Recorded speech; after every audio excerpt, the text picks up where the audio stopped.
Welcome back to Julie's Village. I'm glad you're here. As a reminder, if you are interested in receiving more information or being added to my waiting list for receiving consulting or coaching type services to help your family apply strategies to your specific situation, please feel free to reach out to me at juliesvillage@gmail.com. Julie's does not have an apostrophe. In this episode, I'm going to continue on with the next eligibility category under which a student can qualify for special education services under the Individuals with Disabilities Education Act. Again, I'm pulling this information from the Idaho Special Education Manual. This next category is emotional and behavioral disorders. Under this category, to start, a student needs to exhibit behaviors that fit under one of the following areas.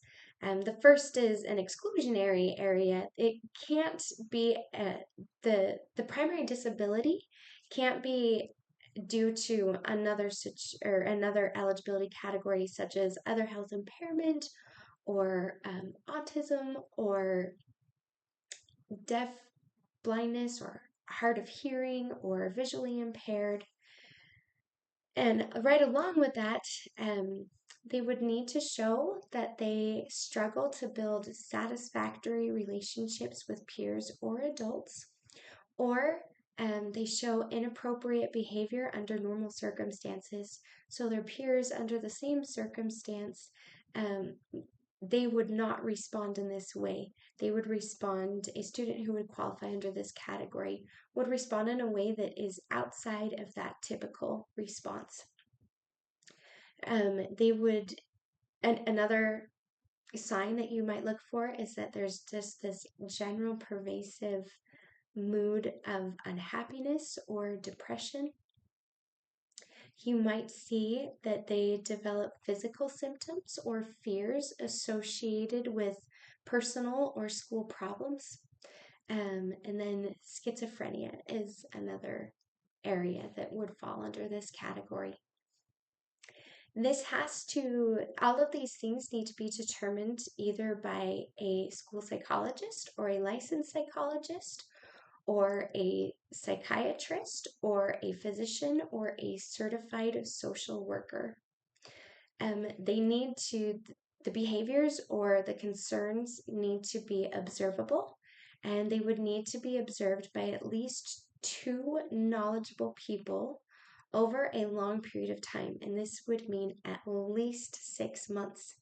And they would need to see that these concerns are present in multiple environments or across multiple settings.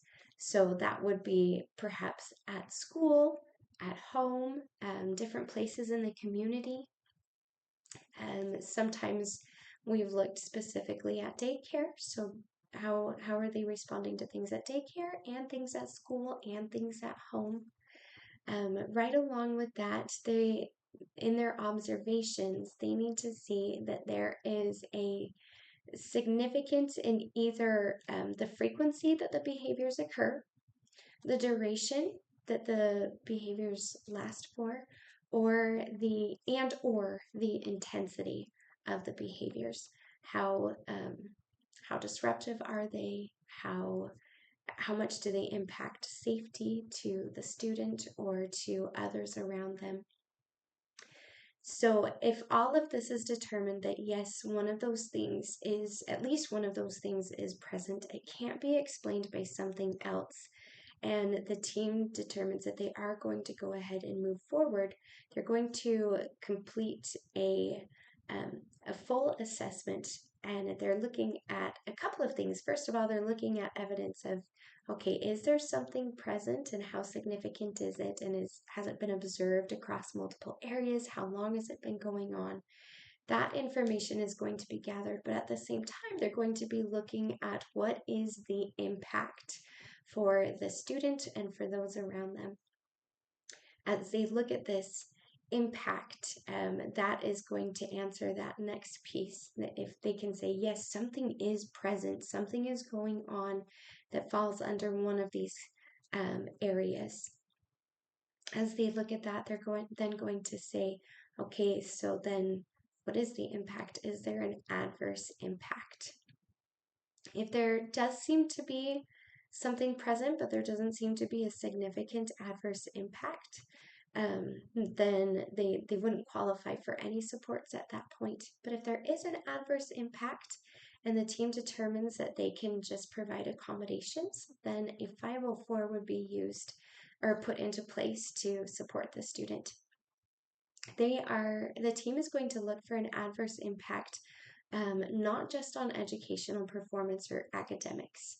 And that's typically when we are considering special education services, we're primarily looking at that academic piece. But in a category like this, it goes beyond that. We're also looking at what are the impacts. Is there an adverse effect on that relationship piece, either with peers or with adults or with both? And then also looking at their ability to complete tasks. So not oftentimes we can see that actually they're right where they need to be academically and cognitively. They might even be above average. And academically, we might be able to see that they are able to perform above average, but then it doesn't translate into the classroom. They are not able to complete tasks at the level that their assessment shows that they should be able to. There might be an adverse impact on academics because behavior may have been impacting their access to instruction, but it might also be impacting their ability to show what they know. And that is a significant impact as well. If they know the information, but behavior is blocking their ability to show that they know that information, that would show that they're going to need more support. Right along with that, just their overall classroom conduct. Maybe they are able to get the work done, they're able to show what they know, but their conduct is very disruptive to either their own learning environment or the learning environment of their peers. That would be something that eventually is going to impact them socially as well. And so that would need to be taken under consideration as the team is looking at this adverse impact piece.